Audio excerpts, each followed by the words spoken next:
There, and thank you for joining me for today's live reading of the Handshake Agreement by Akinosho, and this is presented by Itsy Bitsy Book Bits.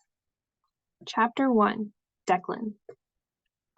Filled with determination and pride, I walked confidently into the building that housed our family's company. The marble floors shone under my expensive leather shoes as I headed towards the elevator. After years of relentless effort and commitment, I had graduated at the top of my class and was now ready to make a name for myself in the business world. As my father's successor, it is crucial that I excel and leave no doubts about deserving this position when it's handed to me.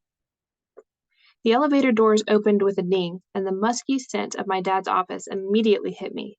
His stern personal assistant sat at her desk, eyes glued to her computer screen. I gave her a nod. She didn't acknowledge me. No surprise there. This office hasn't changed one bit. It still exudes the same cold and unwelcoming atmosphere. It perfectly mirrored the demeanor of both my father and his PA. I walked past her mahogany desk and opened the door to my dad's office. He's informed of my presence. My father stood facing the floor-to-ceiling window, peering down at the bustling city below, I bet, with the same detached expression he always wore. Without hesitation, I approached and stood next to him, ready to take on whatever challenges lie ahead to attain this office that was so ingrained into every aspect of my life. Hi, Dad. Congrats again on your graduation and welcome aboard, but you and I have to discuss something right away. Here we go. He dives right in. No need for extra pleasantries. There are two things we need to get straight before you start here. One is simple. Work hard. And two, before I can pass the baton to you to keep the legacy going strong and us in the top 1%, I'm going to need you to marry the right woman of the right pedigree to keep our name at the top. Always straight to business. No surprise there either. I smile and move to take a seat, though one wasn't offered. My father has always treated my siblings and me like we are his soldiers and not his family. Work hard part is fine with me, but marriage is not on my radar right now. I need you to start thinking about it now because it's going to shape your future. Whatever, like I care. Despite the traditional notion that arranged marriages are a thing of the past, I refuse to be fazed by this concept. In fact, I gladly stand in the low percent of those who embrace it. My ambition to rise to the top and be seen as the alpha male trumps any romantic notions of falling in love for me. I've witnessed too many so-called love marriages begin with smiles and end with bitter hatred over seemingly insignificant issues. My parents may put on a facade of happiness and contentment, but I know the truth behind their strained smiles. Their marriage is a perfect example of how so-called love marriages can fade into mere tolerance. My mother continues to endure my father's constant infidelity. I often wonder how she manages to do so. As for me, I have no desire to be a good husband. All I care about is maintaining my position at the top and ensuring my wife doesn't interfere with my ambitions or expect any loyalty from me. An arranged marriage suits me just fine, as we both know what we are getting into from the start. It relieves me of any pressure to be a devoted spouse and allows me to focus solely on my own success. A win-win for all parties. Getting the nuts and bolts out of the way works fine for me. I'm not down with any of that love shit, so yeah, sign me up for an arrangement. Fine, Dad. I agree with whatever woman you pick, just at least make sure she's a pretty one. Having the right arm candy would make it sellable, and not too soon. I would need at least 10 years to myself, I state, meeting his eyes. If he expected me to disagree, his expression isn't showing that. He nods and puts his hand out to shake mine. I shake him, sealing the agreement for him to find me a wife when it was time. I'll find the right woman for you, kid, and taking our name higher is paramount. He drops my hand and pushes his button to call his PA. She comes right in, all prepped as always. Get Declan set up. He's ready. I follow the PA, leaving Dad's office. I'm ready for what's next. Chapter 2. 8 years later. Declan. I rise to a sitting position, and the brunette next to me stirs. I can't for the life of me remember her name, but I know she's excellent at deep-throating. Can we get breakfast? She says in a soft tone, her blue eyes bright and calling for me to stay and ravish her, but I need to get going. Sorry, I got to go. We can meet later tomorrow if you're available, I ask, never mind that I don't remember her name, and I rarely return for seconds. I'm available, she purrs. If you're a game to break my back like that again. I chuckled. I'm sure we can arrange that. I smiled and put on my pants and shirt. Stay till you're ready, and I'll have someone drive you home. No need. I'm heading back to work, and you can pick me up from there later, she answers, sitting up and exposing her full breast. I groan at the sight of her hard nipples, but I need to get going. Okay, see you later. I let myself out of the apartment fast. Never mind that it's my bachelor pad. Rian, my private PA, knows what to do. Jake, my right-hand man, is waiting as I leave the apartment, and he drives me to my real apartment to shower and change before heading home. Jake's tall, and his lean looks give him a slick boy next door look with his blonde hair. He has the looks girls want, but he's lethal. A great bodyguard and an even better friend. I only visit our family home from when my sister is involved and take the opportunity to see my mom at the same time. Sarah's 18th birthday is tomorrow, and my parents are throwing a party for my little sister like it's a fanfare. Of course, my dad probably has other plans to use it as an opportunity for something. What? I don't know. But right now, I couldn't care less about him and his agenda. I stay out of his way, and he stays out of mine. We only discuss business and the company. I've come to identify my dad as money and power greedy, which to me is a problem because power and money without conscience are dangerous. Add a narcissist to that, and you have someone with zero conscience compass. So yeah, I stay out of his way, and he stays out of mine. I may not be the guy to help an old lady cross the street, but I sure as hell won't push her into an oncoming car because she's blocked my path. That's the difference between me and my dad, and I doubt we would ever see eye to eye with him on basic human decency. Today, I head home to visit and give my sister her present and not show up tomorrow for all the craziness. Doesn't help that Sarah's little friends believe wearing skimpy clothes and batting eyes at me like they expect me to fuck them. Then put a ring on their finger, give them roses. But that's not going to happen. Ever. Lucky for them, I'm no cradle snatcher, and I love watching them and chuckling inside. Jake gets a kick out of how they circle me and ask stupid questions, licking their lips and moving into my personal space. Some even go as far as brushing against me or pushing their chest up or close to me. I have experienced it all. I head to work after showering and changing. At 3, I'm heading home to see Sarah. I always go in through the back door to avoid my mom welcoming me home like I'm a long-lost son who has finally made his way home. The back door works better. Jake knows and always drives to the end where I can get in through the back door and say hello to the staff.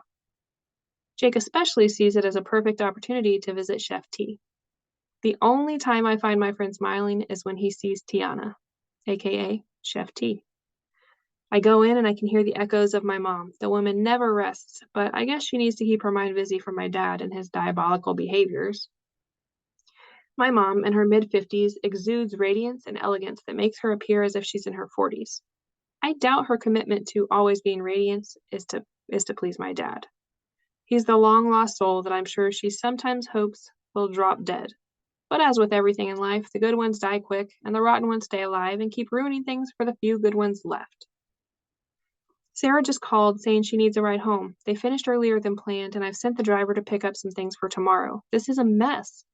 She paces as she speaks to the house manager. Her outfit is unwrinkled, not a hair out of place, despite her worries. Hello, Mother, I say. She turns and exhales. How she loves to carry the world on her shoulders. She comes to hug me, and I can feel some of the tension leaving her body. I can get Sarah, I say to her as she pats my face. I always feel like a little boy every time she does that. Thank goodness you are here. She softly cups my face and plants a kiss on my cheek. I'll let her know you're coming. She'll be happy about that. As long as she doesn't keep me waiting and doesn't turn me into a chauffeur for a group of her friends. You can manage. I thought you were the top man, Mom teases. Not when teenage girls are involved. They seem to operate in a different world. I smirk and she chuckles. You'll be fine. Get going. I'll call Sarah to let her know you're coming. I nod and head back out through the back. Jake looks tired. Terrible friend that I am. Left him waiting outside my pad last night. I doubt he slept. Hey, I'm going out to pick Sarah up from school, I say to him. Okay, let's go. He gets to a sitting position. No need. I'll go alone, and you can rest in my quarters. What kind of bodyguard goes to sleep when the man he is guarding is driving around town? He asks, questioning my request. The kind that needs his rest. I'm sure I can handle a few teenagers. I'm just going to Sarah's school and we'll be back. I won't even get out of the car, so easy, tough guy. I'll be fine. I'm back in a few. You sure? He gives me a skeptical look as if I couldn't manage on my own. I'm positive, and I doubt the teenagers are out to attack me. Plus, you need to rest. I know you didn't sleep last night. Sorry about that. I might pick up that girl after her shift, so go rest because I have another fuck date tonight. He shakes his head. Jake knows I keep them for a week max, and I'm done. Some ladies think they can get me to fall in love with them. If only they knew that I'm allergic to love, and the only women that get any form of my attention from me are my sister and my mother. Any other woman will have to wait a lifetime, and even then, I'm not sure I have that to offer. I have long given up on finding love or ever being in so-called love after witnessing my parents' marriage and a few others around me.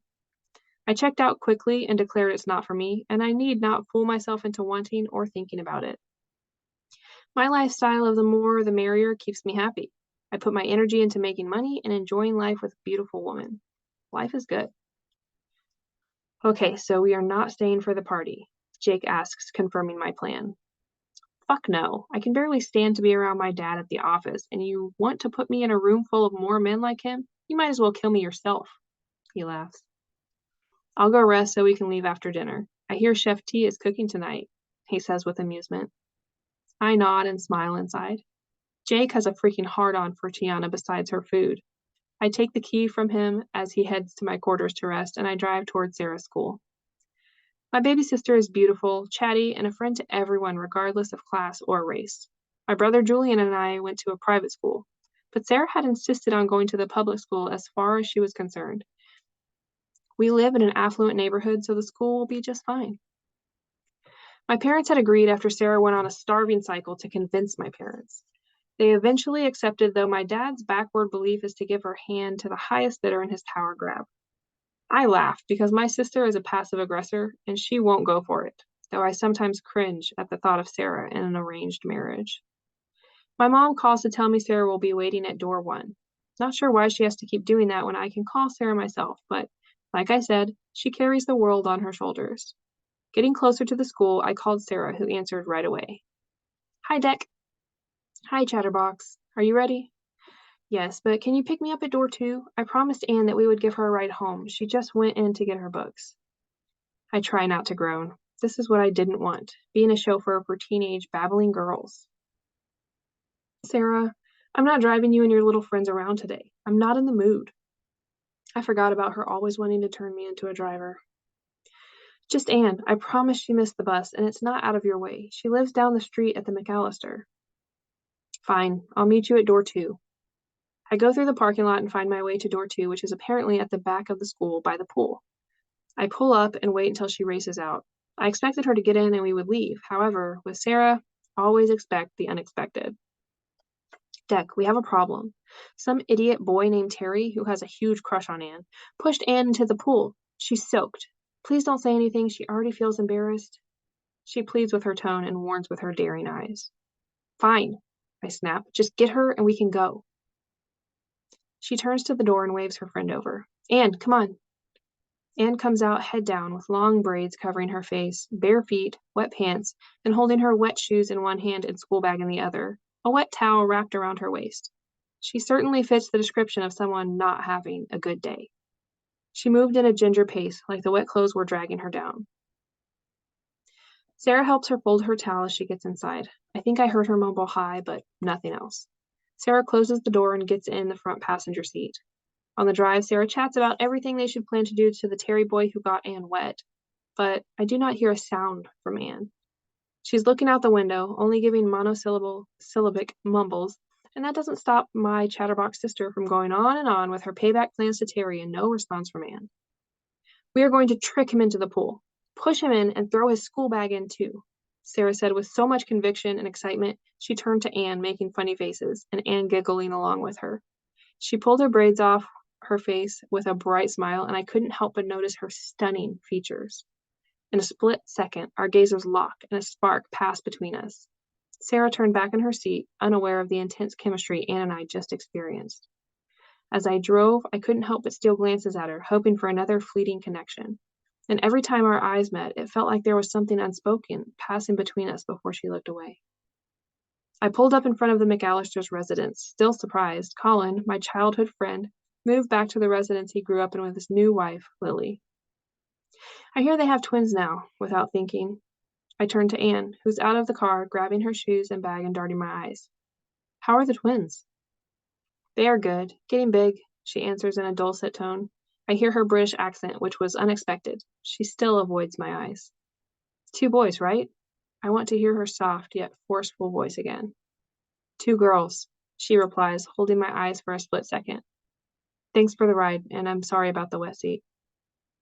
Don't worry about it, stuff happens. I smile, trying to catch her attention one more time as she closes the car door. My sister darts out of her front passenger seat. You are coming to my party tomorrow, right, Anne? She shouts, although Anne has barely moved 2 steps. Anne shrugs. Not sure yet, but I'll try. You must come, or I'll never stop reminding you about it, even when we are in our 60s. Besides, Terry is coming, and I have an idea. Sarah flashes a mischievous smile. Only my sister will plan to remind you in your 60s of something that happened in your teenage years. I'll show up. Might be late. I now have to take my braids down. Anne sounds unhappy about the task. Just show up, honey. Sarah nods and waves goodbye. I watch Anne go towards the side and get inside before driving off. See, I told you it was just one person, Sarah says. So, what's the story with her? Is she new to your school? I ask, trying to be subtle. No way am I ever going to tell my sister that I felt a connection to her new friend. Not when I don't understand what the fuck just happened. Yes, she's new to my school, just moved here from London, UK. She's in my French and swim class. And Terry went too far today. I know he has a crush on Anne, but dunking her is unacceptable. I'm so ready for his demise. I chuckled, knowing she wouldn't waver from the plan for revenge. We drive home in silence. My mind is still trying to understand the connection I just had with Anne. It's gotta be a fluke. I must be coming down with something, which can only be the reason my wires are getting crossed.